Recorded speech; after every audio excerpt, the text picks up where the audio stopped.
really appreciate the invite. I got to thank Got That Funk. I like what you guys are doing. The Breakfast Club's kind of a cool thing. I think that's where dialogue should go. I was really kicking around what would be an interesting topic because I've seen a whole bunch of things discussed here, which is really cool and really appetizing intellectually. I think it's needed that somebody sort of with a bird's eye view make a case for the Donald Trump presidency. Why did he win? Why did a lot of Americans, just an enormous amount of Americans, vote for him? Why did Pennsylvania, the state that I'm talking to you from, switch from a hard blue? Why did Michigan flip? Why did Wisconsin, the birthplace of leftism in America, switch? The case I'm going to make as clearly as I can is, why did Donald Trump come to power? Why is he governing the way he's governing? All cards on the table. I wasn't on the Trump train. I wanted Dr. Ben Carson to be the president. I think he's just an amazing man. I have nothing but positive things to say about him. Nonetheless, when it became very, very clear that Dr. Carson was not going to become the president, I took a very, very strong interest in Donald Trump for a lot of reasons. I've been studying politics since I was a young man. I went to school, studied journalism, studied economics. I have an enormous amount of interest in macro politics, and I have just read the tea leaves for a long time by way of the toilet bowl demise that conservatism in America was on. Absolutely no spine. Capitulators of the lowest bottom-feeding order. So I just knew that path had run its course. It became very, very clear to me. The landscape of politics had changed, but it became very clear to me that Republicans were not willing to change with that. Fearing, trembling at the threat of the media barrage, leftists just kneecapping and hitting below the belt and face masking, and I'm sorry for the Super Bowl analogies. That is the landscape of politics we sit in right now. It is just blood sport by every definition of the word, and Republicans just simply weren't willing to play that. It wasn't something I'm sure a lot of people liked, but nonetheless, world as it is, into that milquetoast, into that nothingness walks Donald Trump. And, quite frankly, a lot of things had to align to give a man like that any kind of shot at national political success. They aligned. You guys aren't going to like to hear this. I know most of you lean left. Every single thing to the letter that I hear the left complaining about now was birthed in Obama's presidency. He consolidated unspeakable power into the executive branch. And even then, my leftist friends would roll their eyes, but I was like, this is never going away. This is calcifying. This is the new normal. People will rule like this my entire lifetime. And I'm right, by the way. It will go on far beyond Trump. Executive orders, the blitzkrieg, the fierce partisanship. It's just hilarious. The left crapped the bed, and they're complaining about the smell. You got all this fascistic nonsense and it's hyperbolic rhetoric everywhere. Hysterics, the Chicken Little nonsense. Every single day they turn up the volume. They just keep cranking it. Conservatism, in its purest form, is not able to be fascistic. That's not even possible. You can't be fascistic and want to shrink the power of the state. That's completely the antithesis of fascism. You cannot do that. Leftism, however, wants to grow the state, coerce people with the state, coerce people, reallocate money. Watch that all of a sudden the epiphany bubbles are going off in my Democratic friends. Fascism, the state, look at all this power wielded by the state. It's just zero credibility. It's frustrating, my leftist friends. I watched the videos. I just watched Got That Funk's video. Your silence will not protect you. The frustration at the realization that potentially we could be flirting with some problems by way of statist power, federal power. There's absolutely no way you didn't notice that the last 8 years. The only thing I would say is you didn't mind it. Or the particular flavor you didn't mind. It rolled around in the tongue a little more tastefully. That's the only difference. That's the only difference. So, quite frankly, there's no credibility. So when you're blowing the lid off, come on, how come you're not paying attention to this? Why are you not interested in this? Why are you not doing something? Why are you not stopping this? Zero credibility. This is what the average five-state American hears. This is certainly what the average conservative hears. And it's definitely what the average libertarian think for yourself individual. This is what they hear. That Muppet Babies mom. Incoherent, yakety. There's noise involved, but it's just sort of, there's no moving the needle. There's no convincing because there's no intellectual credibility. None. I'm sorry to be the bearer of bad news, but that is the truth. Here's the skinny. Here's the bullet points on why Donald Trump got elected. The American people were just bludgeoned to death with race, class, gender politics, division politics from the left. They were bludgeoned to death, like chalk was around their body at a crime scene, with being called racist, homophobic, xenophobic, bigoted. Obviously not true. It was clearly slander or a libel or defamation or whatever the case may be. Everybody knew it, including the person hurling the accusation. What happened was that just got rank all around everybody, to such a point that you couldn't even take it in your nostrils anymore. It was so obnoxious. And the left would not stop doing it. And there's a reason for that, by the way. The average empty suit you're seeing on television, the average fake tan person you're seeing on MSNBC, the average whatever. There's nothing substantive. It's cotton candy, it's rice cake, it's nothing. And what you have is just, you don't like somebody, you call them a name. You don't like somebody, you attack them personally. You don't like what somebody says, you shut them down. You know it. You know this is true. This is the left. This is the left just naked and transparent right now. Burning down campuses, shutting people up, firing people. That's what they are. That's what they've devolved into, and everybody knows it. That had gotten so rank. Donald Trump's candor was just air to a drowning lung. And I'm just telling you the truth. If you come in like a bull in a china shop, take no prisoners, you just don't fear the left, and you just blitzkrieg it like this, just straight down the middle of the plate over and over again, call strikes, call balls, tell it as it is. That's what people want to hear. The majority of my leftist friends have no time or no respect for actual conservative thought or opinion. They just don't. They don't see it as valid. They don't see it as respectable. They don't see it as real. And they live in a world where if you belittle it, or if you, more often than not, attack the person saying it, attack the messenger, you don't have to deal with the message, so on and so forth, that's enough. Massive, massive media footprint.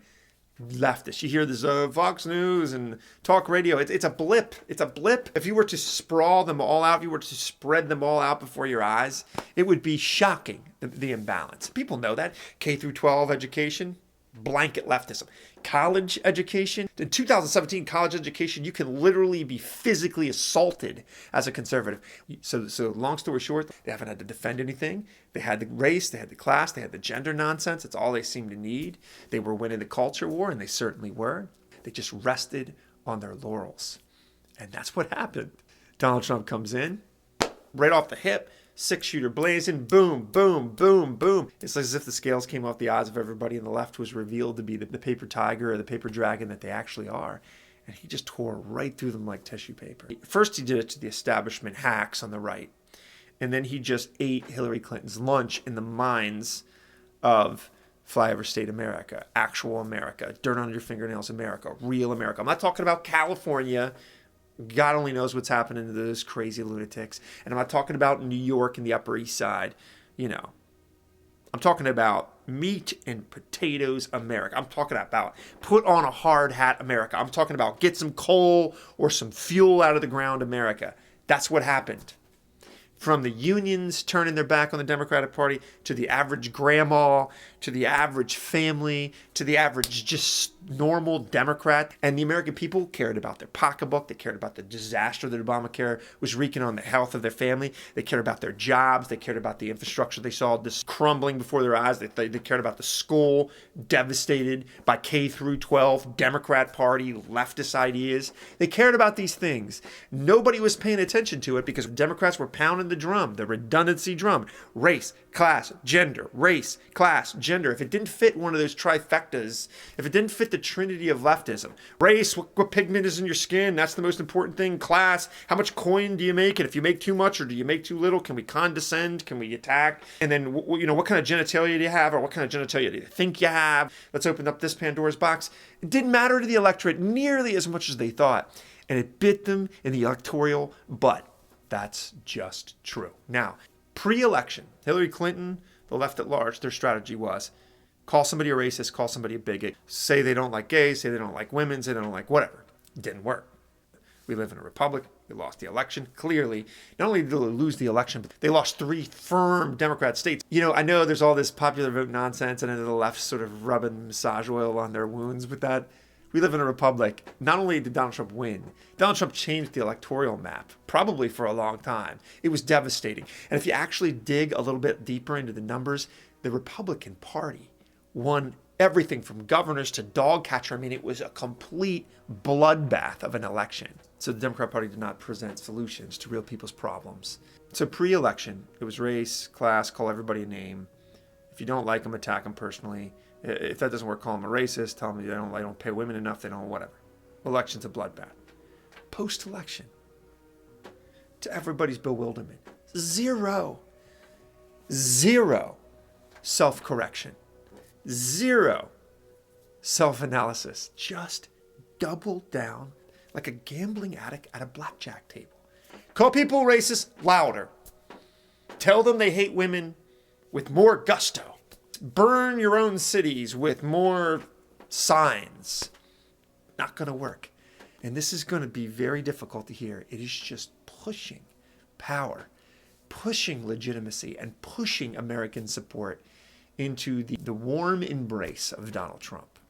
The left will continue to look small until they present ideas.